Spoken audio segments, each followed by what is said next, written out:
ప్రముఖ సినీ నటి శ్రీమతి సంగీత గారి ప్రారంభించారు. IVF చికిత్సలో 25% భారీ discount, free doctor consultation, free ultrasound scan. 49 అంటే సంతానం, 49 అంటే సంతోషం.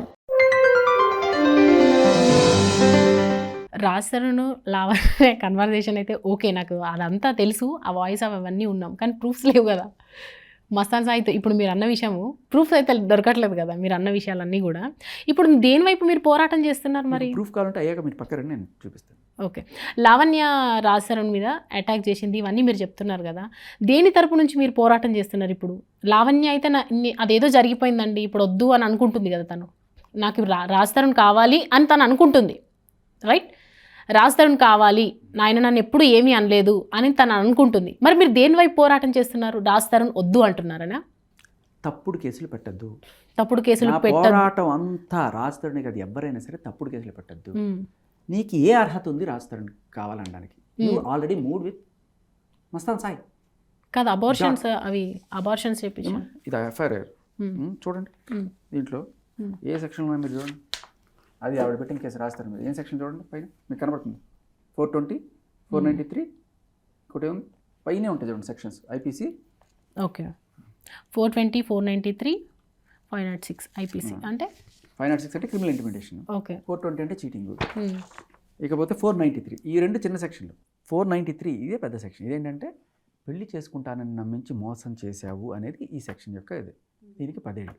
సో ఇది లేకపోతే అసలు ఇప్పటికి రాజతరుణ్ ఎప్పుడో వచ్చేసేవాడు. అసలు ఇది ఎందుకు తప్పు అంటే, పెళ్ళి అయ్యింది అంటుంది అమ్మాయి, పెళ్ళి అయ్యింది అని ఆ అమ్మాయి ఆరోపించినప్పుడు ఈ సెక్షన్ వర్తించదు. ఎందుకంటే సహజీవనంలో ఉండి కొన్నాళ్ళు ఉన్న తర్వాత పెళ్లి చేసుకుంటాను ప్రామిస్ చేసి చేసుకోలేదంటే అది వస్తుంది. సరే, what ever they have. But దీంట్లో అబార్షన్ సెక్షన్ ఎక్కడ చూపించండి.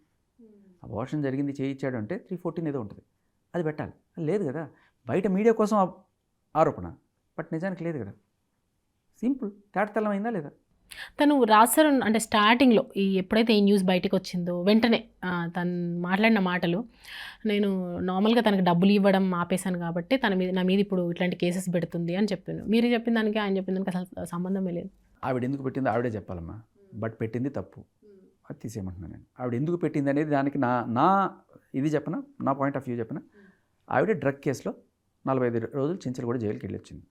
Okay, is it true? అయ్యో, ఆన్ రికార్డ్ అమ్మా, ఆవిడ అడగండి ఒప్పుకుంటుంది. ఓకేనా, దీంట్లో ఏ అబద్ధం లేదు.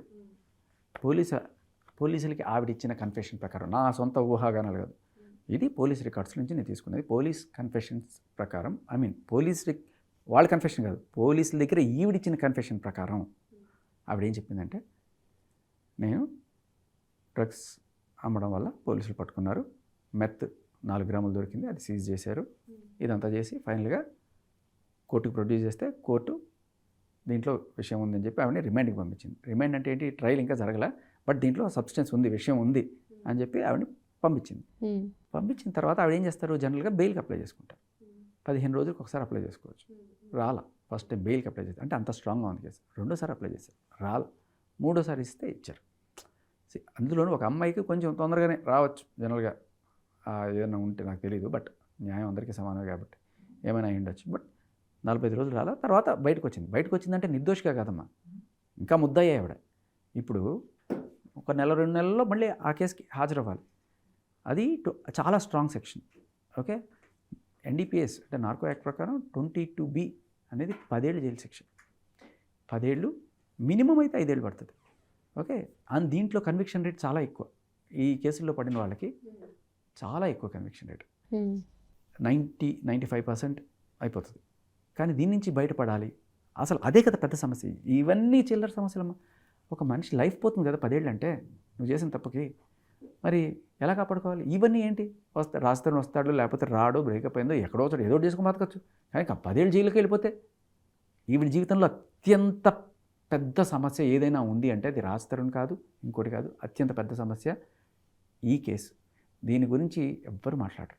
మనకందరికీ అక్రమ సంబంధాల మీద మన ఇంట్రెస్ట్ మాదక ద్రవ్యాలని నిరోధించడంలో లేదు. వీటి గురించి మనం డిస్కస్ చేయం.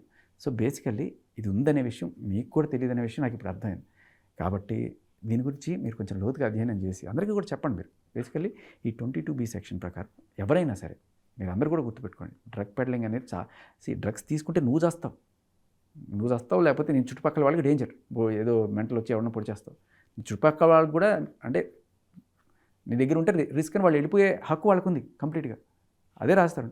అది కూడా పాపం భరించాడు, నిజంగా చెప్తున్నాను, నిజంగా మహానుభావుడు, అది కూడా చెప్తున్నా. కాకపోతే నువ్వు పెడ్లర్ అయ్యావనుకో, పెడ్లర్ అంటే అమ్మడం, వాళ్ళకి వీళ్ళకి అమ్మావనుకో, నువ్వు చెడింది కాకుండా తాను చెడ్డకొత్తి మనమంతా చేర్చినట్టు ఇంకో 10 మందికి ఇది చేస్తున్నావు. డ్రగ్స్ గురించి చేయని పోరాటం లేదండి, జరుగుతుంది. ఇప్పుడు ఈ మధ్య కాలంలో మన తెలంగాణ సీఎం రేవంత్ రెడ్డి కూడా డ్రగ్స్ గురించి ఒక అవేర్నెస్ రావాలి, ఎవరైతే సినిమా ఉందో చాలా గట్టిగా కొడుతున్నారు. ఉమ్. మరి అంత కృషి చేస్తున్నారు మన పోలీసులు, మన గవర్నమెంట్, వాళ్ళ మీదే తప్పుడు ఆరోపణలు చేస్తున్నావు కదా నువ్వు. ఏంటి నన్ను బలవంతంగా ఇరికిచ్చారు ఈ కేసులో అంటుంది.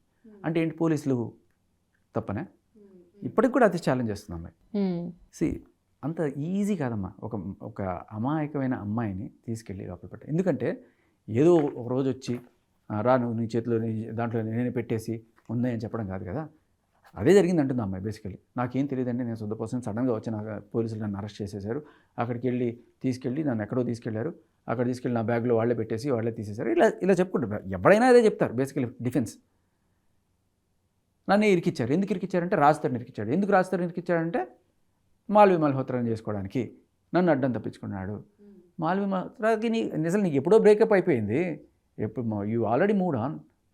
మరి ఇప్పుడు ఈ కథ అంతా ఎందుకంటే సింపుల్, అది ఉంది కదా, అనగనగా ఊళ్ళో రాజు ఉంటాడు, వాడికి 7 మంది, గడ్డి మొప్ప ఎందుకు అడ్డం వచ్చావంటే చేప ఎండలేదు అంటే లాస్ట్ అన్నీ పోతూ ఉంటాయి. ఇది ఎందుకంటే పొట్టలో వేలు పెడితే వేలు నేను కొట్టనా అని చెప్పి అలా ప్రధానికి రీజన్ చెప్పుకుంటూ పోవచ్చు.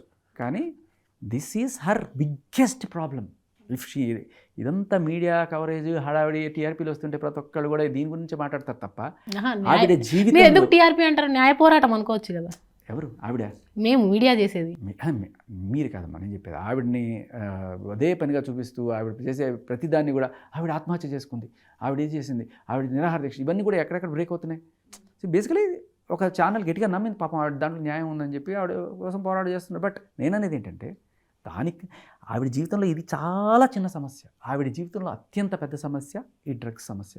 ఆ కేసు నుంచి బయటపడడం ఎట్లా అనే దానికి ఇది అయి ఉండొచ్చు. మనం డాట్స్ కనెక్ట్ చేస్తే అందుకే మీరు ఎఫ్ఐఆర్లో చూస్తే ఈ ఎఫ్ఐఆర్లో రాజస్థాన్ మీద పెట్టిన కేసులో ఆవిడ క్లియర్ కట్గా మెన్షన్ చేసింది, రాజస్థాన్ నాకు కావాలనుకుంటే రాజస్థాన్ నన్ను డ్రగ్ కేసులో ఇరికిచ్చాడని కూడా రాసింది.